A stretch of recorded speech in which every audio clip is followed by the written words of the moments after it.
सार्वजनिक शांततेचा भंग, मुंबई नाका पोलिसांकडून 15 जणांवर कारवाई. नाशिक शहर पोलीस आयुक्तालय हद्दीतील मुंबई नाका पोलीस ठाण्याचे पथकाने सार्वजनिक ठिकाणी शांततेचा भंग करणाऱ्या 15 जणांवर कारवाई केली.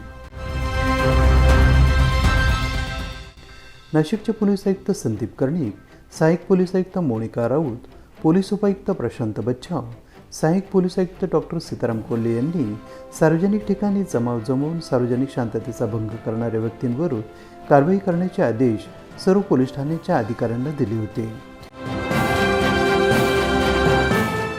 त्यानुसार मुंबई नाका पोलिसांनी त्यांच्या हद्दीतील भारतनगरमध्ये तपासणी मोहीम राबवली. त्यामध्ये 15 जण सार्वजनिक शांततेचा भंग करताना तसेच गैरवर्तन करताना आढळून आले. मुंबई नाका पोलीस ठाण्याचे वरिष्ठ पोलीस निरीक्षक पत्की, सहाय्यक पोलीस निरीक्षक साजिद मनसुरी तसेच सोमनाथ गेंगजे आणि 12 पोलीस कॉन्स्टेबल यांनी सायंकाळी मुंबई नाका पोलीस ठाणे हद्दीत तपासणी आणि शोध मोहीम राबवली. त्यामध्ये 15 जण त्यांना सार्वजनिक शांतता भंग करताना आढळून आले. त्यांच्यावर महाराष्ट्र पोलीस अधिनियम 1951च्या कलम 112 अन्वये कारवाई करण्यात आली.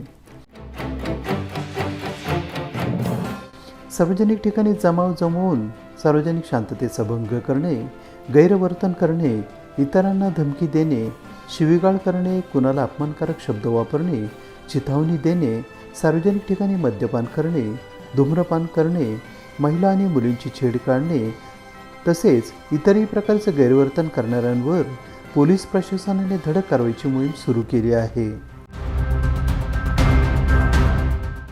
त्याअंतर्गत टावळखोर, रोड रोमिओ आणि सार्वजनिक शांततेचा भंग करणाऱ्यांवर कारवाई केली जाणार आहे. AB न्यूजसाठी प्रमोद रहाणे, नाशिक.